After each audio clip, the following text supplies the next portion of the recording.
투자는 건강하게, 맘 편하게, 오래. 안녕하세요. 케빈 베스만 허정욱입니다.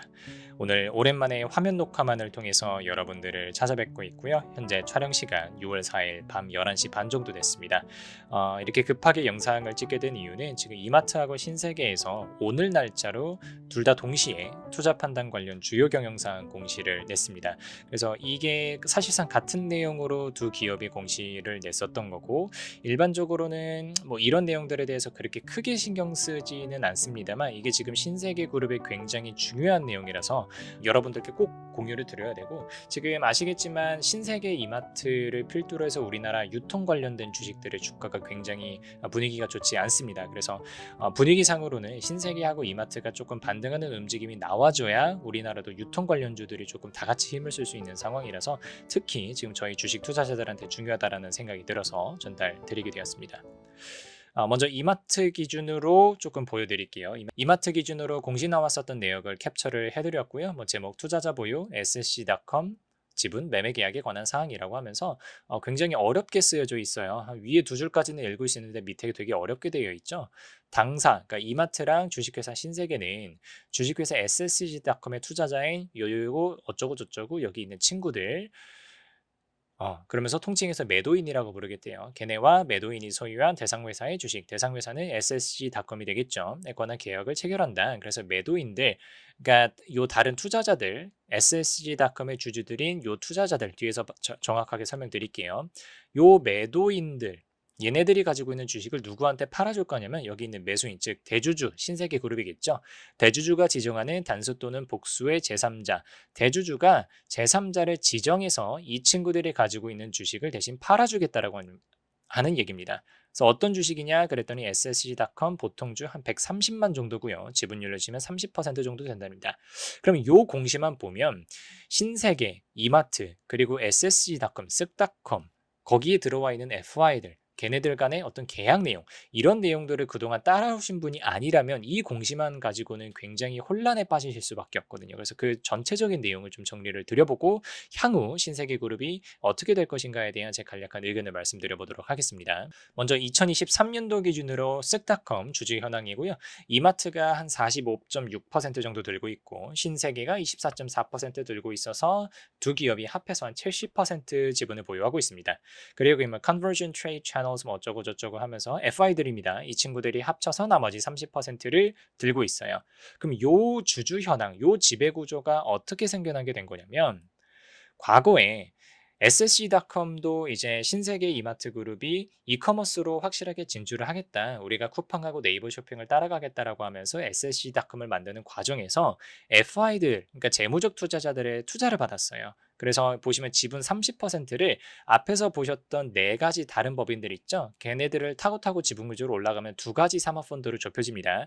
어피니티 에퀴티 파트너스라고 하는 친구들이 있고 BRV 캐피탈이라고 하는 친구들이 있어요.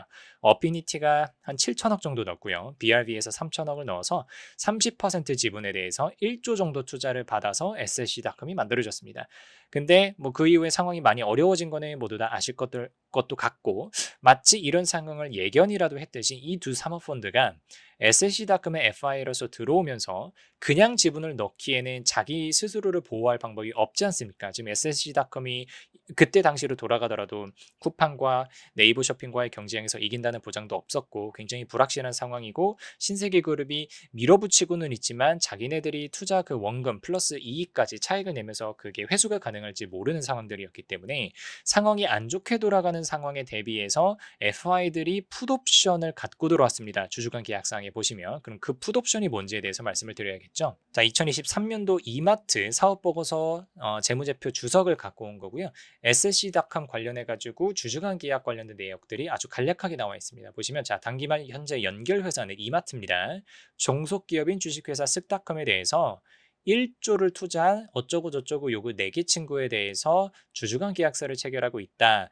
여러 가지 내용들이 나와 있는데 자세한 내용들은 궁금하시면 천천히 읽어보시고요. 저희가 오늘 영상에서 집중할 건 여기입니다. 빨간색 박스 친 거, 매수 청구권. 2023년도에 주식회사 쓱닷컴에 총매출, GMV 요건 또는 IPO 가능 요건을 충족하지 못할 경우 인수인은 2024년 5월 1일로부터 2027년 4월 30일까지 사이에 인수인 소유 주식 전부를 대주주가 매수할 것을 청구할 수 있음이라고 되어 있어요.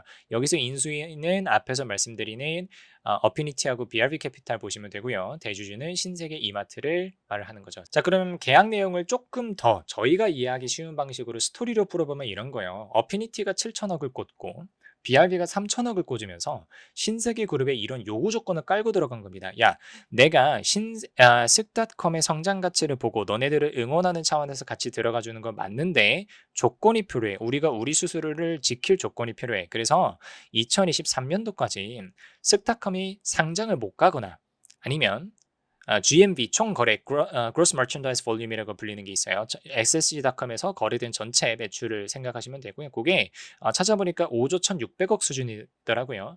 5조 1,600억을 달성하지 못하면 근데 이게 지금 엔드 조건으로 묶입니다. 이 둘 중에 하나라도 SSG.com이 달성하면 지금 풋옵션이 행사가 불가능한 건데 상장을 못 가고 플러스 GMV도 5조를 달성하지 못하면 내가 더 이상 신세계 이마트를 믿고 내 투자 차익을 기대하면서 SSC.com에 내 7천억, 3천억 넣고 있을 수가 없다. 그럼 니들이 내가 투자했었던 원금 1조 주식 다시 사가라.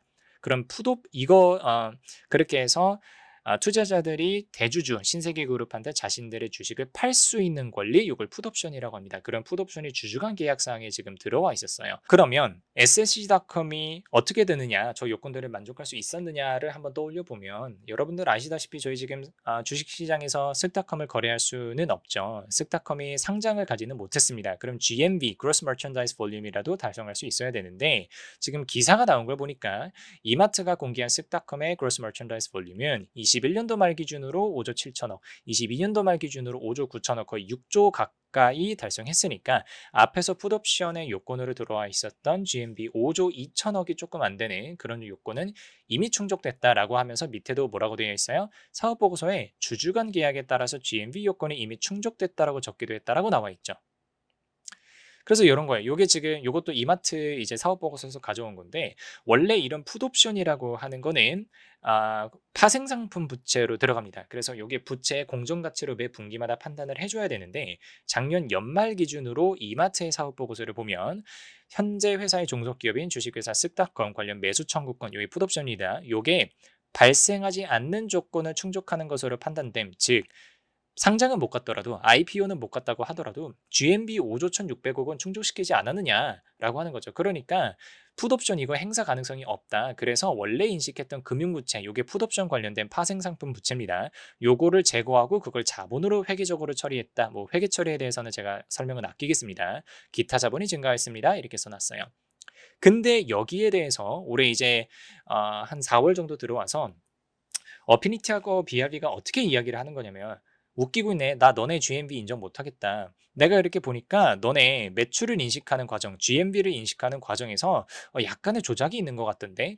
그러면서 뭐 구체적으로 이야기하면 이런 거예요. 이제 SLC.com에서 이제 상품권, 쿠폰 같은 걸 발행을 했는데 그거를 발행하면서 매출을 한번 잡고 고객들이 그 쿠폰을 활용해서 매출 이제 뭐 물건을 구매하면 거기서 매출을 또 잡고.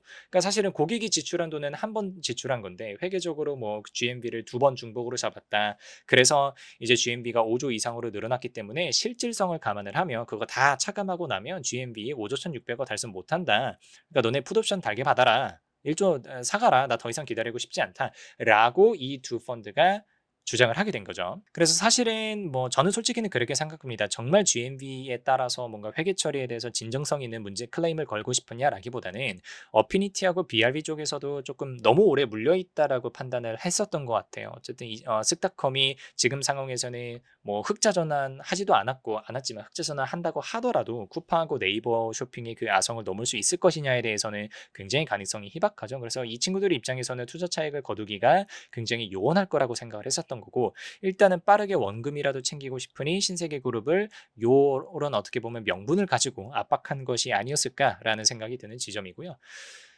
그러다가 시간이 흘러서 이제 오늘 공시가 났었던 게 이제 양측이 합의를 했었던 모양이에요. 그래서 보니까 요 밑에 부분 보세요. 신세계 그룹 측은 어피니티하고 BRB 쪽이랑 합의를 하면서 기존의 투자금 1조 원에 더해서 합의금 형태로 1,500억을 추가 지급하기로 약속했다라고 하면서 그 2019년도에 맺었었던 주주간 계약 사항에서 풋옵션 효력도 소멸됐다. 그러니까 풋옵션 이제 행사 가능성은 없다라고 양측이 합의를 하면서 신세계 그룹이 이야기를 하는 거죠. 자, 이마트하고 신세계가 이렇게 이야기를 하는 겁니다.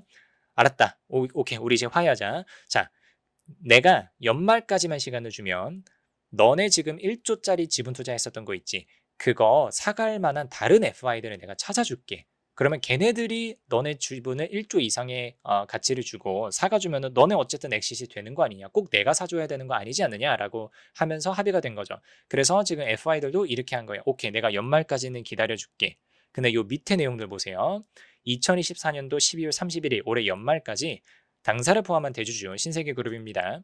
매도인에게 매수인을 지정 통지하지 않을 경우, 즉 여기 FI 다른 친구를 못 찾을 경우에는 대주주는 대상 회사에 대한 각각의 지분 비율에 따라서 대상 주식 전체 매수 의무를 부담할 예정이고, 즉 원래 예정되었었던 풋옵션 내용처럼 이 친구들이 보유한 1조 어치의 지분을 다시 사갈 예정이라는 거죠. 어떤 경우에 연말까지 신세계그룹이 요 쓱닷컴 주식을 1조 이상의 가격을 지불하고 사갈 FI를 찾지 못한다는 경우에. 그래서 제가 이런 생각이 들었습니다. SSG닷컴을 과연 누가 사갈까라는 거죠. 그러니까 연말 전까지 신세계그룹이 FI를 찾기만 하면 다행이에요. 근데 제가 이제 그래 찾아라 할 수 있는데 이거 진짜 누가 사갈까라는 생각이 문득 들었어요. 그래서 SSG닷컴의 재무 현황을 조금 살펴봤습니다.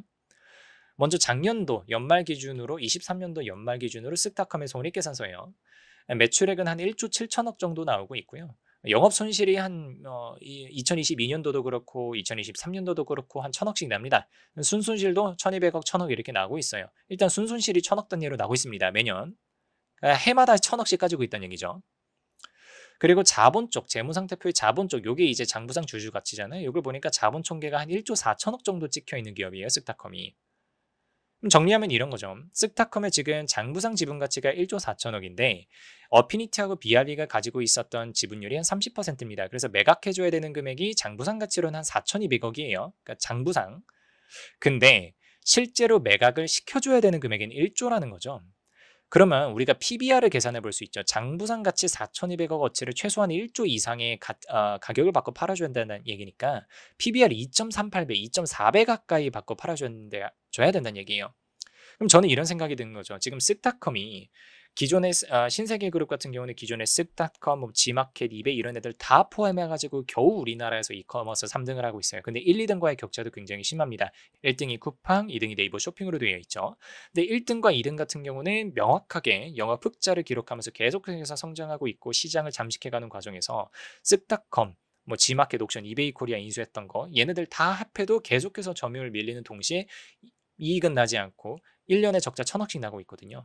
과연 그런 기업에 어떤 FI가 찾아온다라고 하더라도 PBR 2.4배를 주고 인수를 해줄 수 있는 거냐에 대해서는 저는 굉장히 신중하게 고민을 해봐야 된다고 생각을 합니다. 사실 현실적으로는 상당히 찾기 어려울 거라는 생각이 조금 들고요. 그래서 저는 이번에 나왔던 공시를 개인 투자자로서는 이렇게 평가를 할 수 있을 것 같아요. 일단은 당장 풋옵션이 행사될 수 있어서 1조 이상의 그 현금 지출이 일어날 수 있는 상황을 막은 거는 잘했다고 생각을 합니다. 그건 이마트에게도 마찬가지고 신세계에도 마찬가지예요. 근데 이런 거죠. 연말까지 시간을 벌어두긴 했는데 진짜 연말까지 저는 제가 이제 굉장히 과감하게 호구라는 표현을 썼는데 지금 쓱닷컴을 PBR 2.38배에 사가는 거는 저는 호구가 아니면 불가능하다고 생각을 하기 때문에 정말 연말까지 그 전에 쓱닷컴의 성장 가치를 믿고 투자를 해줄 수 있는 그런 호구를 신세계그룹이 찾을 수 있을 것이냐. 그렇지 않는다라고 하면은 다시 돌아와서 풋옵션이 행사되었었던 풋옵션이 실제로 행사된 것과 똑같은 효과인 1조 이상의 가격을 주고 저 FI들의 지분을 사와야 되는 상황이 되기 때문에 이런 부담을 과연 정말로 호구를 찾음으로써 막을 수 있을까에 대해서는 약간의 회의감이 든다는 말씀드릴 수밖에 없을 것 같습니다. 그래서 아주 잠깐 뭐 신세계나 이마트 쪽에서 이 공시를 통해서 주주들이 조금은 기분 좋아하면서 물론 당장의 위기를 탈피한 건 맞지 않습니까? 그래서 주가가 단기적으로는 좋게 반응할 수도 있겠습니다만 저는 연말까지는 그래도 굉장히 끈을 놓지 않아야 된다라고 생각을 하고, 만에 하나 이 호구 30%를 사갈 수 있는 다른 호구를 찾지 않는 이상 신세계 이마트에 조금 이런 현금 부담 그리고 기업 가치가 떨어질 수 있을 만한 이런 부담은 여전히 지속되고 있다. 그래서 너무 그냥 한편으로만 기뻐하시면 안 되지 않을까. 아직까지 유통 경기가 명확하게 턴어라운드 하지 않은 상태에서 이런 공시 하나만 가지고 좋게 판단하셨다가는 주식 투자 차원에서는 조금 큰 실수를 면하지 못하게 되지 않을까라는 말씀 전해드렸다고 생각이 들었습니다. 오늘 강의가 도움이 되었기를 바랐고요. 여기까지 하겠습니다. 감사합니다.